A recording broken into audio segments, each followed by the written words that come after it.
When literature and ideology get in jammed, you get poetry slammed. Hello, poets and poetettes. This is Something Guy 912 with an all-new series where I tackle quote-unquote poems. Since I have been doing poetry for over 5 years now, and have displayed my enjoyment with recitals of the like with sprinkled uploads on this channel, I figured it was about time that I tackle a certain aspect of poetry that is relatively new, but still despise. These are poetry slams, the who can yell talk self-righteously the best competition, as I like to call it, because that is what most of these are. Shrill, disingenuous hacks who make up the most flagrant of hyperbolic statements about society under the presumption they are being clever, and on top of it, not even bother to work their shit into the format of a poem. Most, if not all of these poems sound more like dignified opinion pieces with a few octaves higher, but then again, that is the point with these poetry slams, and that's who wins. It doesn't matter if the point they are making is of any levity, or if they work in the format of verses, rhymes, or any frame. As long as you get to the top of your voice box and say, fuck the boys, that will certainly get you the brightest participation ribbon ever to take education dollars. So, for my first entry into this poetry slam, I like to go on an old punching bag of mid to late 2015, one of which that I made my own version of said poem in the attempt to actually make it sound like a poem. If you haven't already guessed it, it's Elisa Chavez's #Gamergate. Not only a poem that bashes on gamers for the medium they enjoy a la Anita Sarkeesian, but also manages not to even bring up Gamergate in any capacity. Not even the proclamations of it being a harassment campaign or a hashtag built on misogyny. Before I dig into this, there's one more caveat to this series. I will make a score on the poem based on a number of things. Message/context, if they keep their message on point and bring about the full context of things, rather than mire and subtlety. Structures/verses, if they even manage to have some kind of coherency to what they say. Transparency, which is similar to not being subtle, but it falls more in line with whether even the speaker believes the shit they are spewing or not. And finally, rhythm. If they have some kind of dance number behind what they are saying and doesn't sound like the same screeching nonsense. This will be all averaged into an overall score with a bonus shrillometer based on how screechy the speaker is, 0 being not, and 5 being the most shrill of them all. Anyhow, let's finally get to the meat of the bones. If you get to call it misogyny when bad things happen to women in video games, why don't I get to call it misandry when bad things happen to men? Well, you already have passed the 3 on the shrillometer, but I digress. Let's wait to see if she gets more self-righteous in this poem.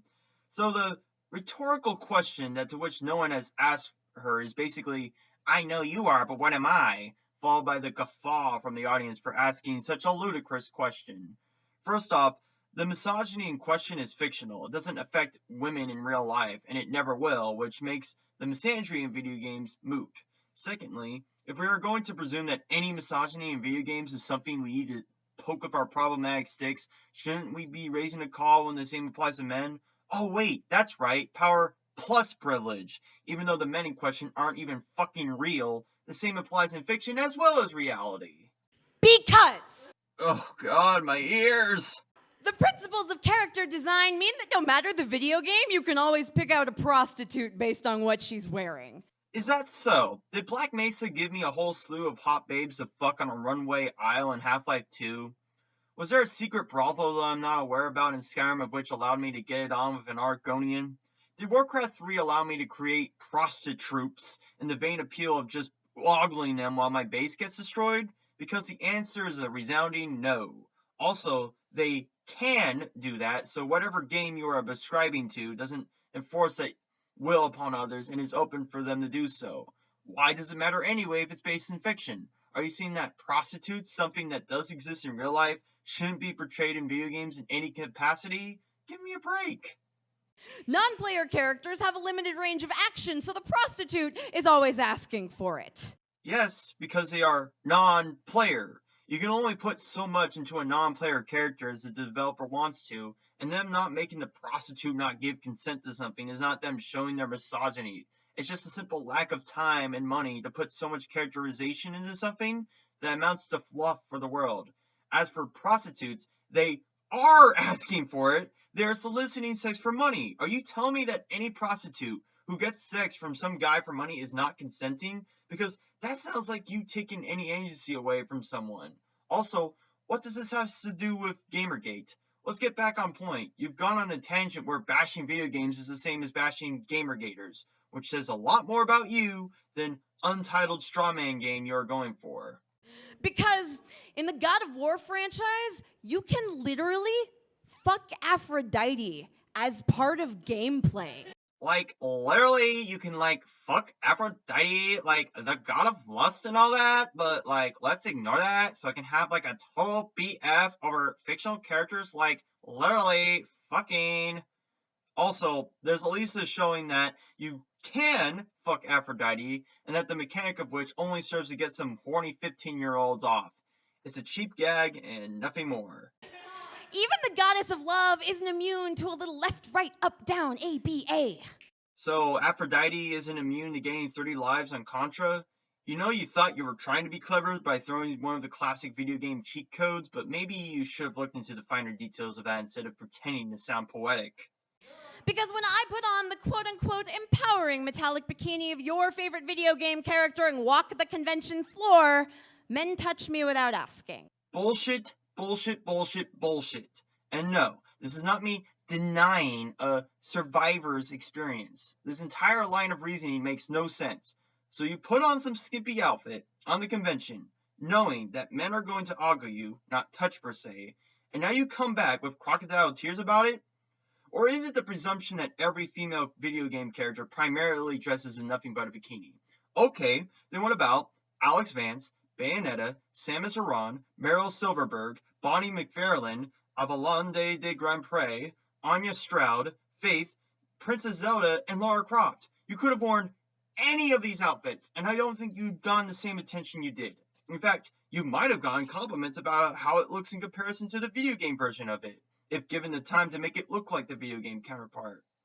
Or is it the presumption that females have to dress in skimpy outfits in order to be taken seriously? You do realize that there are in fact some females that do dress in these outfits because they like the attention and because they like the medium of which they are dressing up as. There is this one DeviantArt user by the name of Narga-Livestream who has done a number of cosplay shots, but most specifically does the cosplay of Jaina Proudmoore.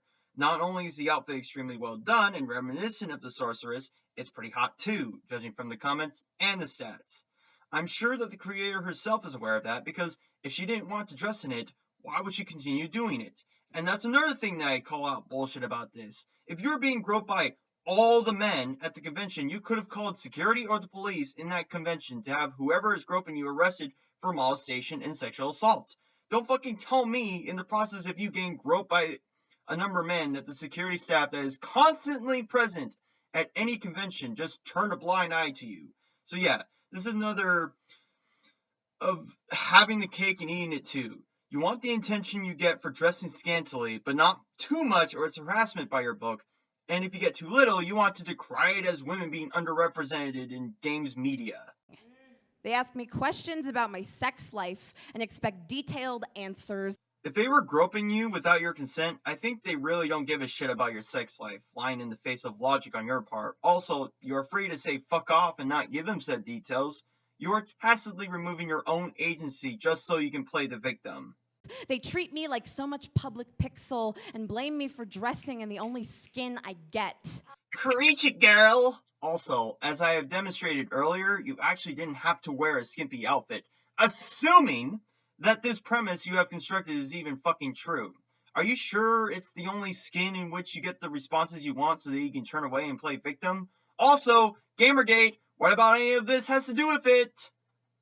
Because Hitman Absolution penalizes you for murdering a hooker, but gives you the points back if you use her corpse to distract the cops. Well, I am glad that you did bring up the fact that you do get penalized for not killing your intended targets, unlike Anita, who nasally glosses over it outright. But even with the fact that you do in fact get the points back if you use her as a distraction, the point still stands that you're not supposed to kill anyone else but your intended target because you are a hitman.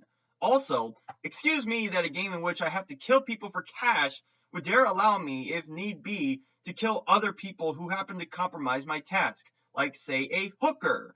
I should just put down my guns and give up as soon as any violence towards anyone else is warranted, right? Because Republicans won't sign bills into law if they contain the phrase violence against women. What the actual fuck? That was a weird off-topic aside. Also, would it be that they are forced not to do that because the laws in which they want to enact should not be gender-specific? Shouldn't violence against anyone for any reason be wrong in the court of law? Also, this could be a result of feminist zealots like yourself who find it too triggering to even hear the phrase violence against women. And don't forget, what the fuck does this have to do with Gamergate? Because there was a list in the boys' bathroom of my high school titled Cute New Freshman Girls to Fuck. And I was so unversed in violence, I was hurt that my name wasn't on it. Fucking wow. What a narcissistic cunt. Even more so when you remember that this is a response to some rhetorical question about the why and calling out misandry. You're trying to paint this like as if you are being humble, but you are humble bragging. It has nothing to do with you being unversed in violence. It had everything to do with you wanting a quick screw and being ogled by the boys, as demonstrated in the premise just a few minutes prior. Even with all that aside, were you a freshman girl when you saw this graffiti? Why were you in the boys' bathroom? How do you know the list was a joke and they put the names of other boys on there too? Is any kind of sexual deviancy violence now in your book? All of these questions. So fucking little time to go into detail. Because a new study asserts up to 40% of rape victims are male, but video games only imitate the kinds of tragedies men want to fantasize about. Ah, yes, because I want to fantasize on and on about losing one of my children in a car accident and being estranged from my other son because of it in Hard Rain, right? Or fantasize being a depressed alcoholic forced into a life of crime over the death of a loved one in the Max Payne series, correct? Or fantasize games of which make me do absolutely innocuous things like football, soccer, golf, or games of which don't even have a fucking protagonist of note like Tetris or Myst. Also, I love the added assert, as if any study that you don't agree with is an assertion, and any study that conforms to your ideology should be taken as gospel. While I don't know for sure if the study is true, let's say it is. Your question about misandry to men seems to be solidified by that statement, and not defeated by fictional representation of video game media. Because when I told him I didn't want another drink, I saw his eyes light up with a new achievement to unlock. Be aware of others' tolerance to alcohol? Or is it the presumption that he was going to rape you? Also, who is the he in this scenario? I know it might be uncomfortable for you to bring him up, but it might help your case if you want to even sound remotely dignified. Despite your attempts to dress up your poem, the only tone of consistency is the because line and nothing more. I guess writing literature is just too hard for little Elisa. Because when I talk less than men, they think I'm talking more. Ever heard of passive aggressiveness? That's one way to talk more without necessarily saying anything. And if you talk the way you are talking now, yeah, I don't think people are going to stand around and listen to you bloviate like you do. Because their voices crash into me like I am hoarding spinning coins and first aid kits. Two things of which you will never see jammed into one another, mind you, but I'll keep this weak analogy going because it sets me up as the victim again. As for being drowned out, looks like that mic is helping you talk up real loud over them. And they are cracking me open in the hopes of absorbing something valuable. It's not looting.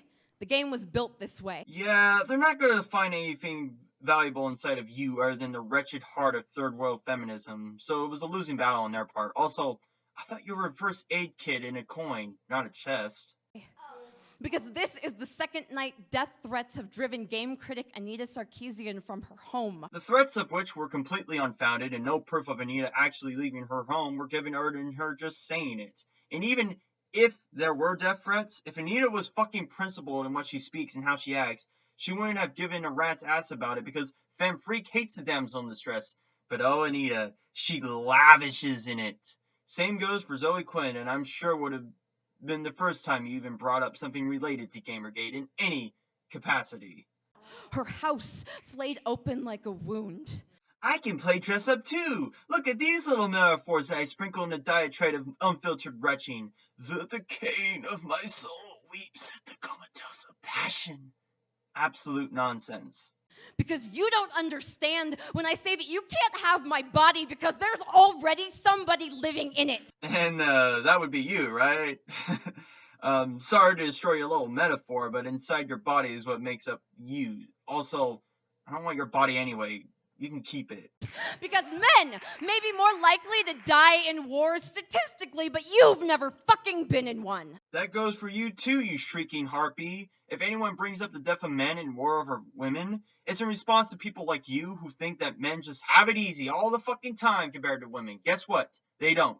We are all human beings. We have our ups and downs along the way. Don't pretend that you defeated the argument by saying, well, you've never been in one, when you find yourself valid to talk about all experiences of women by the mere mention of you being a woman yourself. You only speak for you, bitch. Because you keep saying women. Like there's no telling between us. Are you sure you aren't just poning yourself? All these feminists treat women like as if there is, in fact, no telling between any of them. Feminists put all these women into this one square block where they are constantly oppressed, harassed, never get equal pay for equal work, never get the same rights or representation as men, and any woman who has ever in their life criticized feminists, they go fucking AWOL because they go completely against that square block they forced them in the first place. A catalog of stop-motion stereotypes, unpiloted patter of color and sound by the logic of character design. So now we're in Wallace and Gromit world. Not a lot of video games attempt to do stop-motion animation because it looks like shit when you do. As for character design, the big demographic is boys in video games. So naturally, yes, you want to make characters that appeal to them, such as sexy women and big beefy men.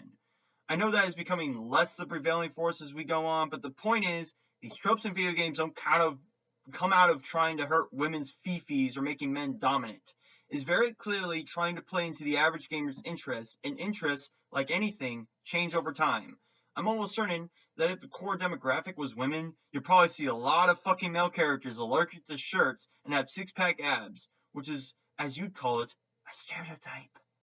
I can infer that when bad things happen to women in video games, they're really happening to me. Are you fucking serious? You literally think that anything that goes on in La La Land actually happens in real life? You seriously believe Anita's statement that the less you think it affects you, the more it does? Okay, so let's humor you for a fucking moment. In Tomb Raider, to 2012 one, the main character Lara Croft can die in a number of ways if not careful. So can you give me an autopsy report of your limbs being mangled from your body, impaled from a wooden spike, broken every bone as a result of a huge boulder, have multiple lacerations from wild animals, have bullet casings lodged in your body because of aggressive foreigners? Because unless you can, then nothing of what you said is fucking true. It's my shirt shredded, my neck snapped, my body breaking to prop open a gate, to prop up your mail. So you couldn't even address Gamergate in full, huh? You just had to separate parts of the word because you thought that, theoretically speaking, was clever? Excuse me that the rest of the poem before has nothing to do with Gamergate and is more of an Aeneas Sarkeesian slam poem rattling on video games.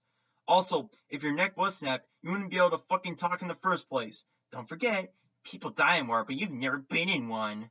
Because nothing makes a more gratifying prop because she's playing the woman card. Are you subtly talking about Zoe Quinn now? Because I recall that she pulled a I'm a woman card when it was found that she fucked her way to the top because she knew her game was shit and that she could do that.